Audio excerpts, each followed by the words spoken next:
Previously on Cypher 007. James Bond was taken captive and placed inside Spectre's mind trap as part of Ernst Stavro Blofeld's diabolical scheme to destroy MI6. He has brainwashed Agent 007 into working for him. As a coping mechanism, James Bond has compartmentalized his psyche, so while he doesn't have control of his body in reality, inside his mind he exists along with projections of M, Q, and Moneypenny who champion him on in regaining memories of his past self and inevitably give the MI6 psychiatrist a whole conference worth of material to work with once Bond gets out of this. So how often exactly does the M inside your brain tell you to kill people? As an exercise to regain his consciousness, Bond is encouraged to relive his past missions. Chapter 1 of the game took the form of a bit of a mashup of various Craig-era locations, with Alec Trevelyan from GoldenEye thrown in as the main villain. Chapter 2 was a slightly more faithful retelling of a story of one of the films, with You Only Live Twice being the focus, the idea being that the more James Bond remembers of his past adventures, the more he's able to break through the mind trap and regain control of his real-life body, which we see in flashes undergoing tasks for Spectre. As I've said before, it's kind of James Bond by way of Inception, so for all of you keen out there to see a Christopher Nolan-style Bond adventure, look no further. Good evening, Mr. Bond fans. Here we are, finally talking about a new installment of the Apple Arcade mobile game Cypher 007, and we've been waiting a lot longer for these new installments than I originally anticipated. The first two chapters of the game released at the end of September 2023. It was 21 levels and ended with a teaser that said more will be coming, implying The Spy Who Loved Me as the theme of the next drop. With Cypher being a subscription-based game, I assumed that we'd get new levels every couple of months or so, but other than a new skin based on the Spectre skeleton costume just in time for the Day of the Dead, we didn't get anything new on Spectre until 5 months after the initial release, when part 1 of Chapter 3 dropped in February 2024. But hey, I'm a Bond fan, delayed satisfaction is what we do. 5 months? Pfft, nothing, that's picnic. And then just a month later, at the start of 2024, Chapter 3 was completed with the drop of the final 5 levels, and how this chapter ended kind of threw up in the air my expectations regarding how this game's life was going to pan out in a way that makes me a bit less hopeful for what is left to come. But more on that after we talk about these latest levels. The chapter begins with a briefing from M on Karl Stromberg. Just like in the film, the webbed hand aqua enthusiast has captured some submarines and plans to use their nuclear missiles to destroy the world and force civilization to move under the sea.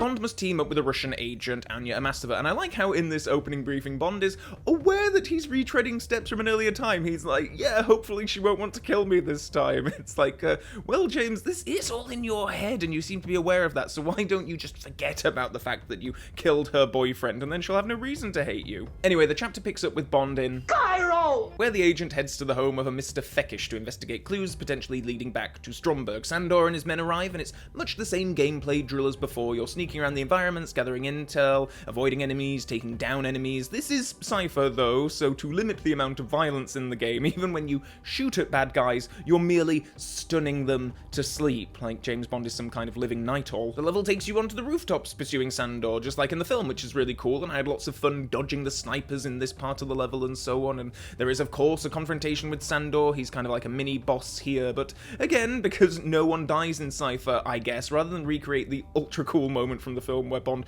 drops him off the roof, he just tosses him to the floor instead. The efforts the game has to go to make sure the player never thinks anyone is actually dead is then slightly undermined by the briefing which comes next, where M lets you know that Feckish was found presumably in pieces after suffering a massive trauma to his neck. Just a flesh wound. So it's off to the Majaba Club for the next couple of levels, and it's more of the same kind of gameplay, and it's just more of me really enjoying seeing locations that I know so well from the film recreated and expanded upon like this. I'm really glad that The Spy Who Loved Me was the more film that they picked to adapt here. It's always seemed to me to be the ideal more adventure to adapt to a video game. It's what I've been longing for since From Russia With Love came out, that someday The Spy Who Loved Me would get a similar video game treatment, and while this isn't on the same level as that, of course, it is still something of a delight for me, and dare I say, a near 20-year-old dream finally come to life to be playing through a video game with levels based on that third Roger Moore Bond film. I don't want to get too carried away though. I mean, context is everything. This is obviously not a AAA video game release. It is a relatively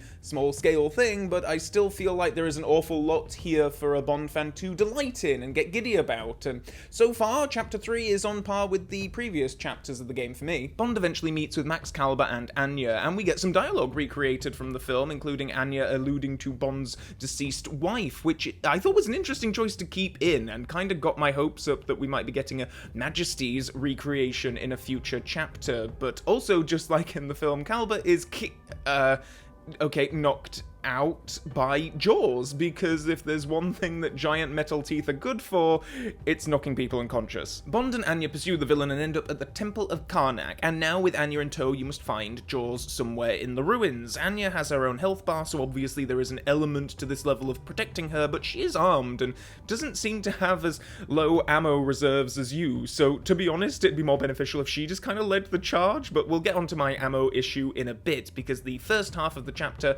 comes to an end with level 5 with a pretty cool boss battle with Jaws. I love how across various forms of James Bond games, a common thread is that you tend to defeat Jaws by using his own strength against him, by tricking him into walking into things or bashing into things, and it's no different here. You have to lure him into drip bombs and scaffolding and whatnot to stun him and then attack, and once he's defeated, the level is closed out when you take the stolen plans from him, and then it was just over a month's wait for the next batch of levels to drop. Chapter 6 opens with Bond and Anya aboard the USS Wayne, and just like in the film, the submarine is swallowed up by Stromberg's supertanker, the Liparus, and the heroes and crew are taken prisoner. There's a lot of recreated dialogue from the film here. Stromberg's whole evil scheme is detailed, and the game even recites the conflict between Bond and Anya regarding him killing her boyfriend. Given that killing her boyfriend has nothing to do with the gameplay, it's not like there's a skiing level where you take him out or anything, I do wonder what people unfamiliar with The Spy Who Loved Me would think of this. Like, does it play to anyone who hasn't seen that film, or are the majority of players just mashing buttons to get through these cutscenes? Personally, I quite like them, given that I'm just intrigued by the set recreation, so I like spending time in these environments. I love that Stromberg's big sepia-toned globe is here, and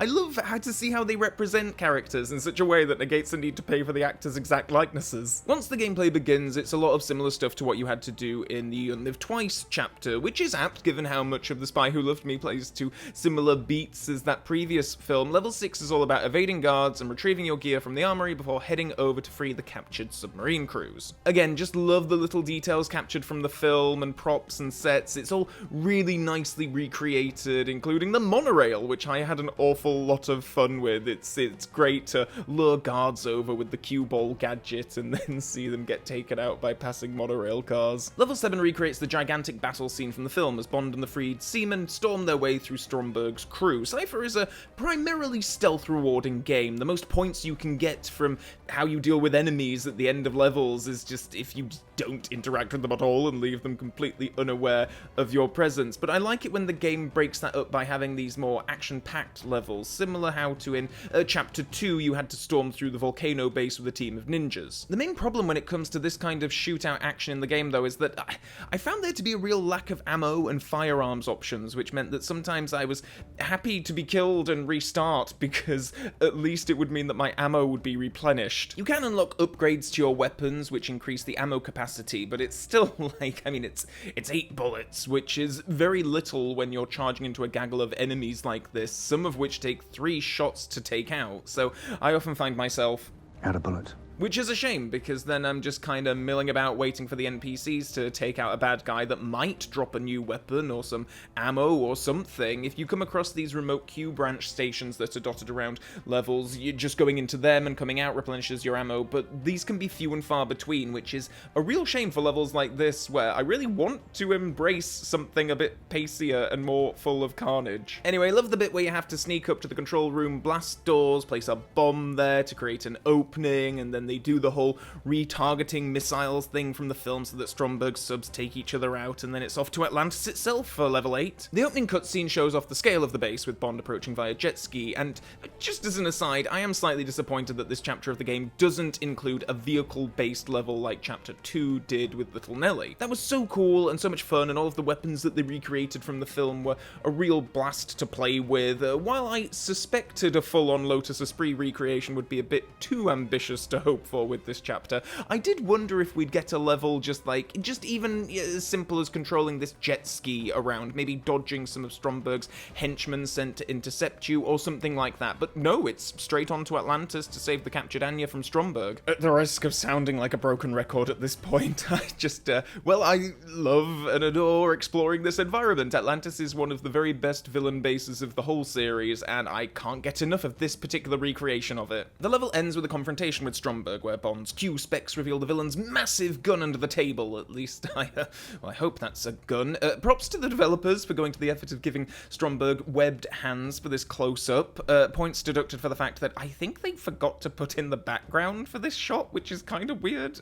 Unlike in the film, Stromberg is defeated here by Bond activating his new Q-branch bullet deflector, which sends Stromberg's attack back at him, so he explodes into a slumber, as you do. Level 9 is one of the shorter, smaller levels of the game. It starts out with much of the usual, sneaking around, collecting things, stealing access cards, and so on, and then becomes another boss battle with Jaws, which I liked an awful lot. You need to activate the giant magnet in the middle of the room, dodging Jaws on these narrow platforms, and once the villain gets stuck to the magnet, just like in the film, you drop him into the shark pool beneath, where the circling sharks enthusiastically charge to presumably help lull the metal-toothed giant into a nice sleep. But ruh-roh, Raggy, the Americans have started firing missiles to sink Atlantis, so it's off to save Anya while the base explodes and floods around you. Loved this level so much. It's another action-packed level with lots of guards to take out. Love using this electrified floor as a booby trap to take out multiple goons at once. I love that they went to the effort of creating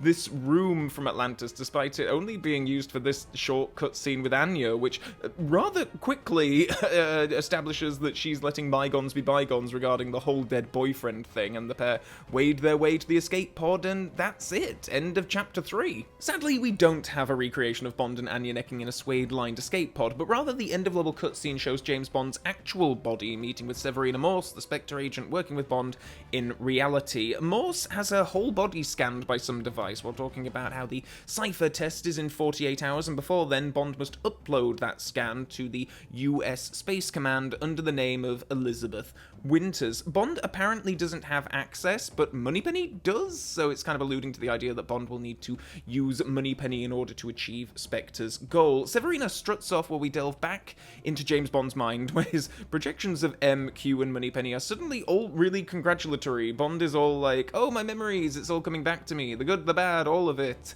I do quite like that Q's response to this is, you were paying attention, that's cute, but the implication I get from this dialogue is that if future levels do come, they'll be taking place in reality, with Bond stopping Severina rather than recreating any more memories from his past. The final dialogue of the game is, welcome back 007, and then we get the James Bond will return, but there's no concept art tease at possible levels to come, no check back later for future updates message, just goes to the credits, and then that's it? I had to have conversations with a couple of friends who'd also played the game after this, because some of the dialogue here felt to be like, this is kind of trying to wrap things up quite quickly, right? Everyone being so congratulatory of Bond, it has a real kind of, mission accomplished air to it, but the story is still so unresolved.